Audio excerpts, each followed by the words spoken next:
environment and the importance of education for skillful female.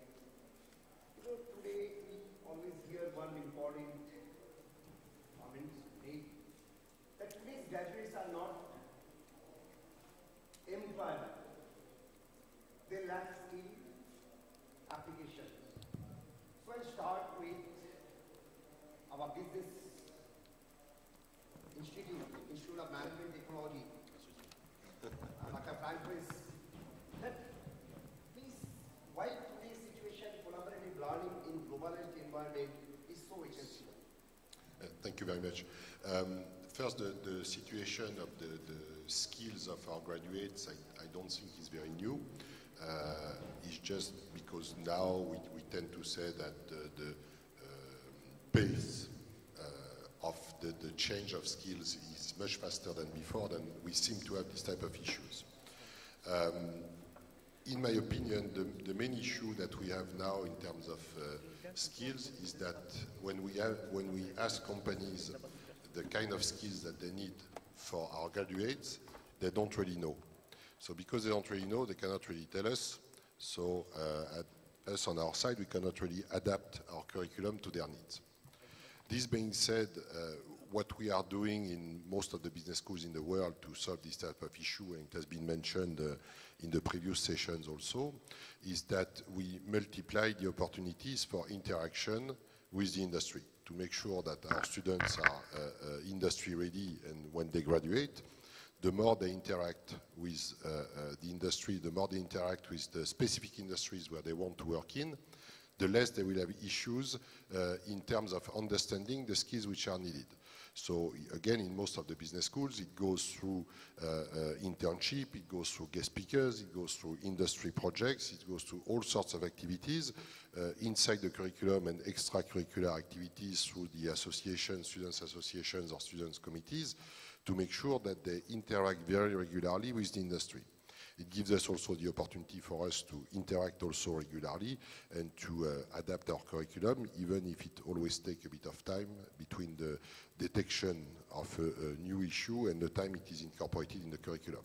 For the first part of the question, again, the idea of global collaboration is not new at all in academia in general. It's practiced since the existence of the creation of universities in the Middle Age. What happens now is that because it's easier, obviously there are more and more of our students are involved through obviously students exchange, double degree, internships abroad, but also through development of research collaborations with other institutions, which are now much easier, thanks among others through the different programs designed by the European Union, for example, where lots of countries not from the EU can participate. So that's how we in a few words, tackle the issue. I'll come back to you. I have next question to Dr. Shweta. As I mentioned, that this is the statement you always hear, that unemployability of the graduate. You are coming from an architecture institute. Yes.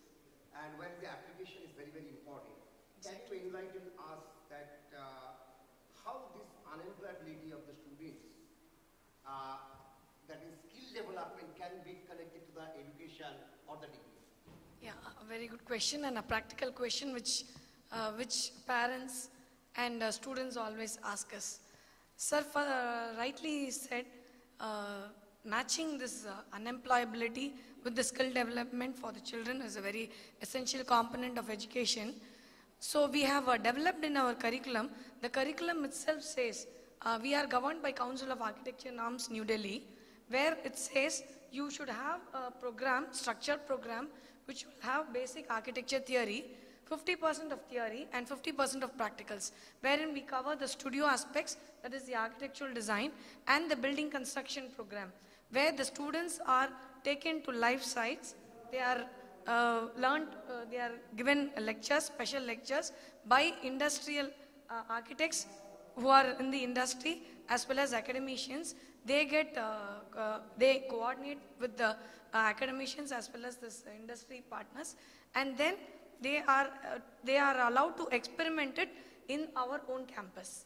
So that is how we teach them to face the industry beforehand, and also we have since we are a deemed university, in university by itself, we have the flexibility to adopt new course where the technology need of our courses. So every year we make it a point to add a new electives, subjects as electives, like the professional practice, project management, advanced acoustics, advanced building materials and construction in our curriculum, so that the students, when they go out of our college, when they face the industry, they can face it without fear.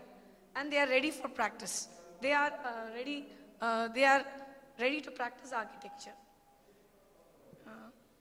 So to add on to this, if I have time, I can share my videos, what we do in our campus. A small video. We may be avoiding this panel. Okay, so I didn't know actually, it's panel discussion. So. I had in my panel someone from the education, CEO of Inugrilla, which is probably propagating the education. So for you, I had a question that how today's education can be made globalized. Because that is a very, very important for the overall skill development and knowledge development. So can you, Mr. Rohit? Sure. So, am I audible? So, I will start with the global environment over here. So, this is an onset of fourth industrial revolution, which will come into complete effect by 2020. So, in this scenario, we cannot wait to. Hello. Yeah, am I audible? Yeah. So, this is an onset of fourth industrial revolution. So, in comparison to previous eras, there was a gap of decades in which there was a skilling and reskilling. It took at least 2 decades for them to train people on that in new skills. But however, in the current scenario, we don't have that much time. The changes has already started beginning. So, to train them, first of all, we have to understand where are the changes happening and what are the underlying reasons behind it. So, the four entities who actually make a difference are government, the institutes, individuals, and the corporates. All 4 have to work together to make the changes necessary for the globalized environment. The underlying parameter for these changes are more women are participating in the workforce. So, so we have a change in the gender. We have changes in ethics and privacy issues. So, companies have started hiring more in a different fashion altogether. We have changes in the developing economies. More youth is participating over there. We have more middle class segment rising in the developing economies. So these are some of the parameters that are influencing the segment. To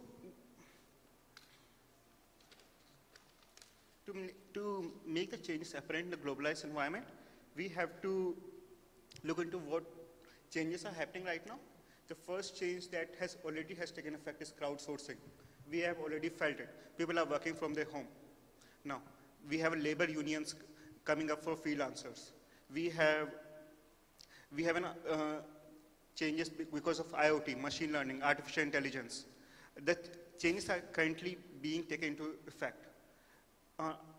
What we are yet to witness is, in next couple of years, is the changes because of genomics, the changes because of the technological advancement that has already taken place, and the effect that it is going to do it in the machineries in the development sector. We have biotech coming up, so that we are yet to face the changing scenario over there. So all the 4 entities, government, private institutes, individuals, and corporates, they have to work together to do the reskilling of all the employees. We cannot wait for them to be conclusive. And the institutes have to start hiring new faculties, new courses to make the changes apparent. Okay, I have my team, Dr. Mogan, the director of Dubai Business Internships. So I have a request technology of graduates can be enhanced? What are the measures can be taken by collaborative approach so the employability skill development can be enhanced? Thank you so much. I work for a company set up by His Highness Sheikh Mohammed in 2009, and His Highness had an idea that he wanted to create a program called Dubai Business Internships, so that young people come to Dubai and they spend a year after they've finished all their studies, and then they've got Dubai in their DNA, and it's a kind of a soft power tool. So we created this program which is 2 or 3 toes in education, because we do train them, but a whole foot in the real world. So we basically give them an internship in a Dubai entity, and we train them to be a strategy consultant, and basically they're doing projects all the time. And so it's a project-based experiential learning, and they're constantly kind of learning from each other, so peer-to-peer learning. They're constantly in environments with lots of different nationalities, learning how different people tick. So really finding ways of pushing these young people out of their comfort zone, and giving them a transformational experience as possible, so that they develop a lot. Mr. Hashim, you are coming from the Institute College of Technology. Higher Colleges of Technology. Technology. Higher College of Technology, Dubai. I think you have a campus in Abu No, Dhabi also. I am working on Sharjah campus. Okay, We have a campus in each emirate. okay. Now, technology point of view, you tell me how technology can be useful combining education and skill development. Okay. What way it can be enhancing the quality of the students? Okay. The role of technology, basically, I would like to know. Okay. Bismillah ar-Rahman ar-Rahim. My name is Hisham Hanafi. I am a math lecturer at Higher Colleges of Technology, Sharjah Men's College. Technology is very, very important. And if we ask ourselves why our students can't find a job once they finish, once they graduate, why? Because they don't have the skills. They can't integrate what they learn in math with physics with the field, right? That's why in Higher College of Technology, we moved to integrate STEM, science, technology, engineering, and mathematics in our curriculum. I'll give you an example in math. This research, I'm working currently on this research, and I approximately finished the research. This research is about integrating STEM in teaching pre-calculus course. We convert all the course into projects, STEM project-based learning. So I'll teach math with the application of science using technology and the engineering design. I create 2 groups. The first group will integrate science, technology, engineering, and mathematics. The technology part is the simulation software. We use a software called Multisim. This is electrical software, simulation software. Using this software, students can do all the experiment inside the class. And after they finish, they will have 1 class in the lab to create the project practically using the engineering design. The second group will integrate math, science, and technology only.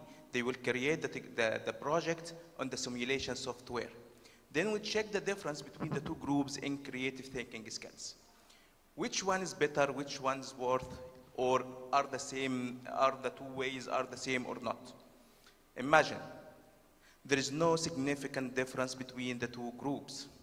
So we can use the technology to replace the engineering design in the lab, because by using simulation software, students can do everything.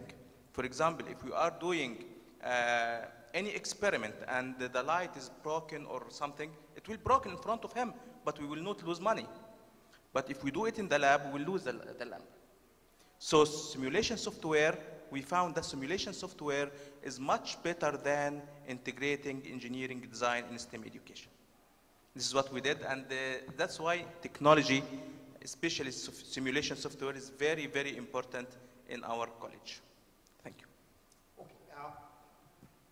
You see, all top-level institutes today are thinking of collaboration. you see foreign universities are coming towards East, or similarly the universities from East will also try to collaborate with the Western universities.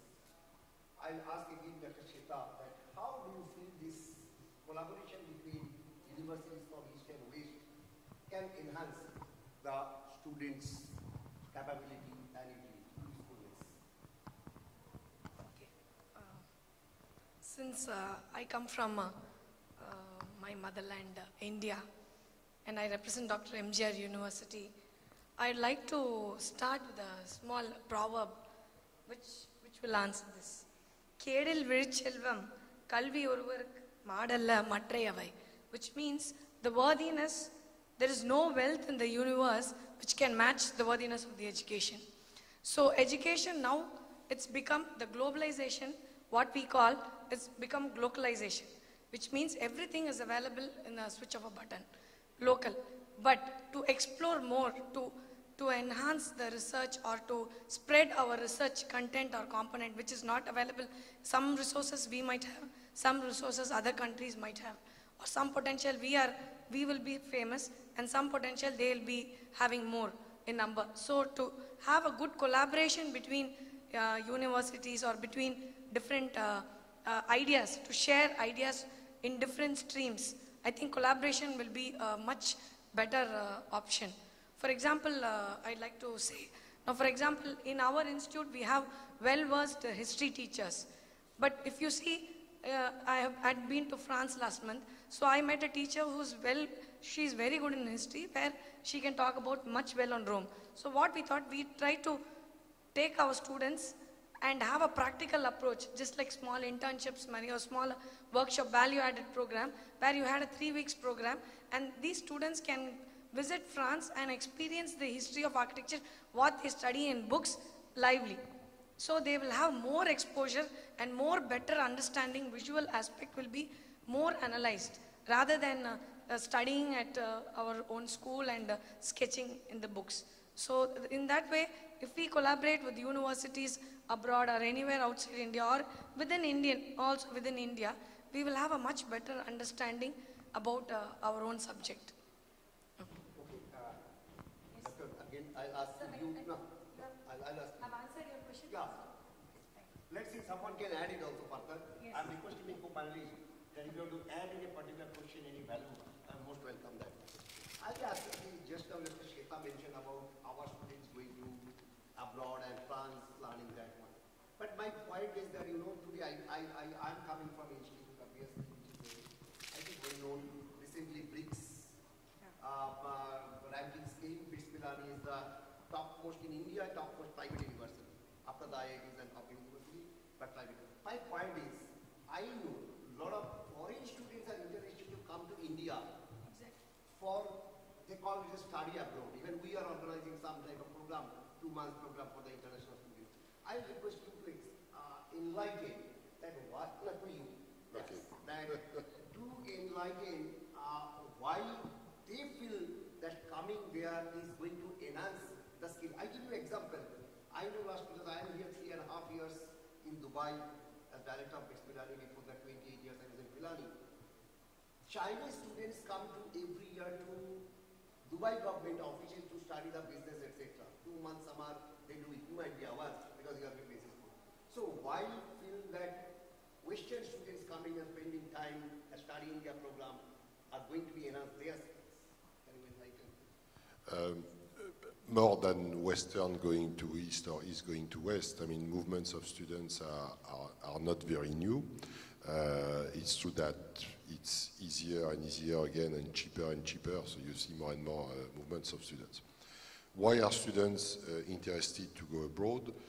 There are two main reasons. One is the simple one, which works in any country they would go. It's simply that it's opening and broadening their views about the world, and the fact to work in a different cultural environment give them more adaptability, which can be useful when they will start working, because they may work with colleagues from all over the world, or may have to move for their work and spend some time in different countries. So the more they have been abroad, the more they are agile, the more they are adaptable to new cultures, new countries, new ways of working. Then why would Western students now be interested to go to India or even more go to China? It's simply because these countries have economic growth that we don't have in Europe, and obviously it's very exciting in terms of job prospect. And in order to land a job in China or in India, it's important for you, or it's easier if you already have an experience with the country.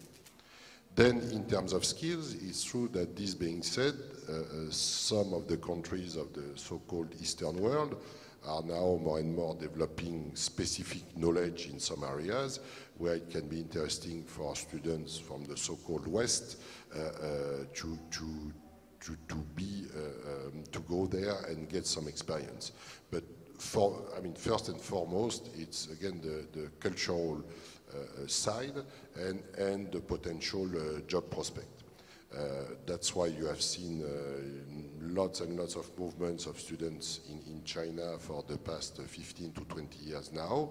And because India is opening more and more to foreigners, you see the same movement that you saw in China 20 years ago happening in India now.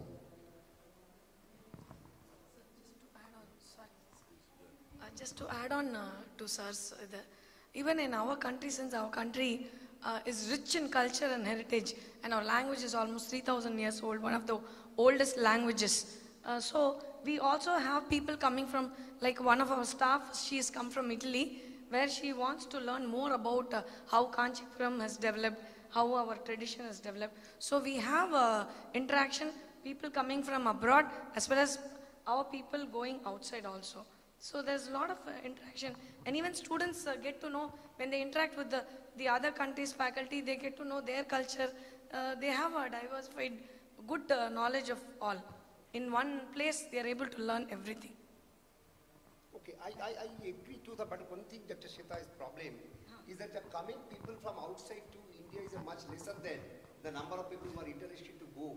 Most of the Indian universities have a psychology, I should send my students to the foreign university. Yes, but sir. never they tried that how foreign university students should be coming more to my university so that they also can learn as well as my students can learn with them. Sir, which is a very, very, very important thing. If you study it, hardly small number of foreign students are coming to the Indian universities.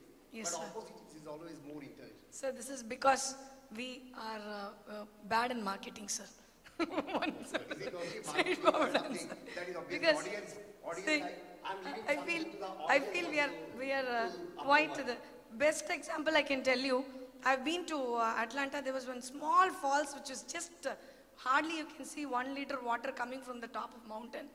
But the same waterfalls, we have so much of rich resources at Kutralam in Tamil Nadu, where you have very less foreign invitees. Just because, and mainly our infrastructure, I think we need to concentrate more on infrastructure, development of that place, and conserving our rich cultural heritage. Maybe that will add on to, we can invite more foreign people. Dr. James, yeah, sorry.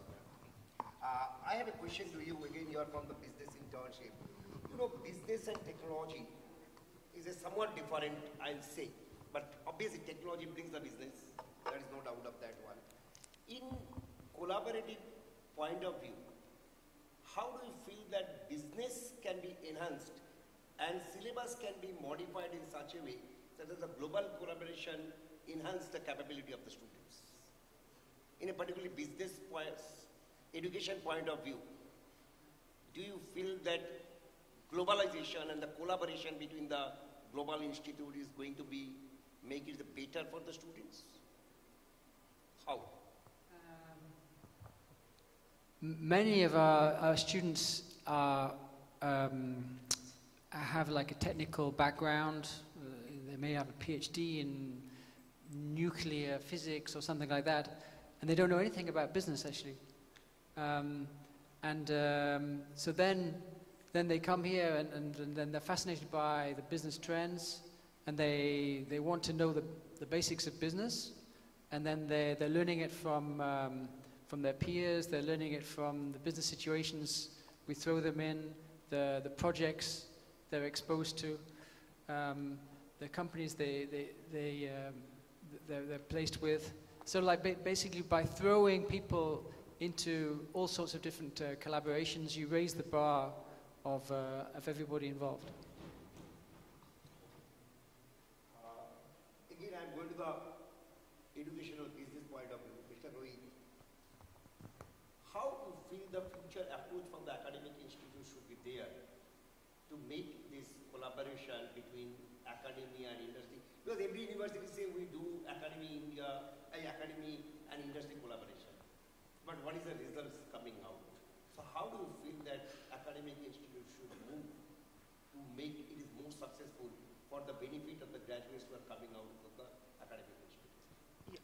So we have noticed that with the current education trends, we are moving more towards skilled employment.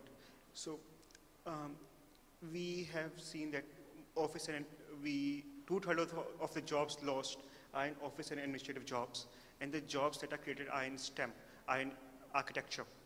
So the biggest difference that I found that we are moving more towards experiential learning. It has changed from behavioral model to constructivism. So in education, when students are trained, they're trained in class, and they have to repeat, they have to mug up everything and then go for the exam. It is not the same way how white-collar jobs work. When you mug up something, you are made to follow a definite path, right? Over here, for white-collar jobs, they have to be more innovative. They have to be creative with their work. They have to think outside the box, which is not happening in the education sector. So we have to train students in that way. When we go for collaborative learning, it imparts teamwork, it creates empathy inside them, it helps them in solving problems, it makes them it increases the sensitivity among the students. So that's how they should do it.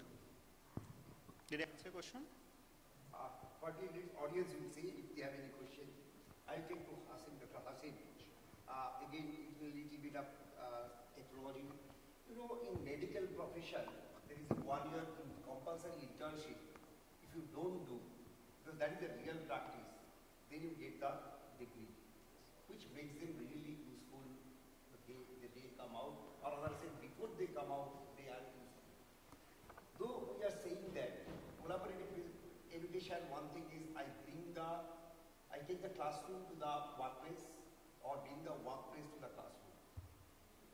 How you feel in technological education, this taking the classroom to the workplace or bringing the workplace to the classroom, how that is going to be beneficial, but why this is not happening much?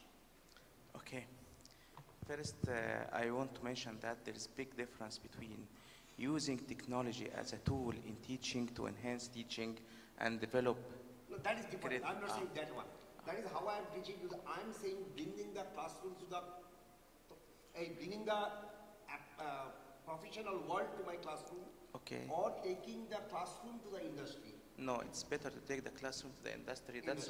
That's why in higher college of technology, usually in summer, during the summer, we make internship with a lot of companies because the actual experience is very, very important for the skills for the employment skills for the students. That's why we need to take the students. Question. If you take it in 2 months, is it nothing? Because 2 months going to industry, understanding the industry is over. 2 months. Are you aware there are some universities who might be taking as a part of the program, make it 5 months, 7.5 months for the industrial. Our students take around 1.5 months yearly. So each year they will have 1.5 months. I'm asking the question again. 1.5 months I do 5 times. What is the benefit I get? But if I go for 5 months, 6 months at a stage, I think the company benefits is going to be more. Okay. Now another point I'm asking is just repeating that. You know, there's a lot of things are there. Several universities brought in capstone project. Okay. Project during every course there is a small component project, but most of the universities have not been able to adopt that one. What prevents that to move to these capstone projects or projects in every course? Why it is not happening? Not happening? Not happening. Because of the It's not cost. launch itself, it is not happening. Because of the cost. Cost. But if I'm giving That's the why we education- did our research. We replaced the Well, research cannot be replaced in the teaching. no, no, Research- that's why we did the research to replace the engineering design with the technology, to replace the cost with the simulation software. But do you suggest then how technology can be used to bring this knowledge for the students? Say capstone project, it's not a very If, costly affair. even if you use technology to bring this experience to the students inside the classroom, students will get the experience, the real experience for the workplace. So we have to take the students to the workplace itself. Okay, I'm just changing little bit in this way because I know you came prepared probably with a specific, but not the individual university presentation. If you thought out on this idea, because my question might not have brought that one. I'm giving everyone 2 to 3 minutes. Okay? Because you have spoken already, I have not spoken at all, that is no problem. Because they have changed my role totally different. I was supposed to be panelist, I have become the moderator. No problem. No, I know. But I am requesting all of you, because if you came prepared with a specific knowledge or specific idea which you want to share, you can share it. Dr. Francois, you want to share anything? I'm fine. I share what I have to share. What I've shared? Listen to the Okay. questions. Dr. Sheta, you would like to share anything which you came prepared, but my question did not bring that one? No, I think we haven't discussed. You have been given that one. But if you give me an Fantastic. opportunity, I will show what we do. How That we means, how that we- means I have played my role very well till now. Okay. Yes, Dr. Hassan, you would like to say anything which you Yes. have not got the chance yet? Yes, I come here to present the steps of developing STEM project-based learning, how to develop this project, and I prepared a practical example to show you how to prepare it. But there is a video. But No, it's not. It's not. It's not video. PowerPoint is not permitted. That's why. Yeah, so I was prepared. No, but it was mentioned only balance It's okay, discussion, it's that's right. Okay, please carry on. That's okay. Thank you. Anyone want? I'm very happy with the questions. Oh, you're very happy with the question? Michelle? Okay, as well. Oh, fantastic. Thank Then you. I will speak only a few minutes, then I'll leave it to the audience. Oh, sorry. Actually, I personally feel, frankly speaking, today is a great opportunity of collaborative education. They say it is a necessary. If you do not follow, we will be out of the education world. If those universities will not see what is coming on, they will be out of this place. Why I am telling you, today's problems is a complex nature, which cannot be solved by a single person or by single area or a single institute. That is the reason most of the universities are always trying to collaborate. I tell you a few examples. I was recently to a top-level university in a country, I'm not mentioning the country name. They were teaching their undergraduate program only in their own language. But they found that because of this drawback of teaching in their own language, they are not getting the international students in the undergraduate program, which is very essential for overall growth even of their own students. They started a program called International Program in the same undergraduate program, so that international students come and the teaching language for the international student is English. They started the program with a 4 years old, but then they realized another problem, that their students, their own country students and these foreign international students are not mixing together, and the ideas, cross-cultural ideas are missing. Now they changed their rule. They said up to 3rd year, the teaching will be done by the country's language, but 4th year it has to be compulsorily English language, so that their 4th year students can sit with the international students and real collaboration can happen. Similarly, I personally feel also that classroom has to be taken to the workplace, and similarly workplace has to be brought to the classroom also, because everything cannot be. That's why probably it is a very, very important as a part of the program, keeping the industry internship for a long term, which makes the students more employable, and bringing the professional industry to the classroom. What is the meaning that? There is two meanings are there, which some of us we are following, is inviting the industry people to the academic institute. But also problem of the industries can be brought to the academic institute, and students can be asked to solve that one, which ultimately giving the benefit to the academic students and as well as the industry also. I feel that's why this collaborative education or learning, as well as the global environment, the international collaboration, all these things very, very important for not only the individual country or individual academic institute, but it is overall growth of the whole world. Today,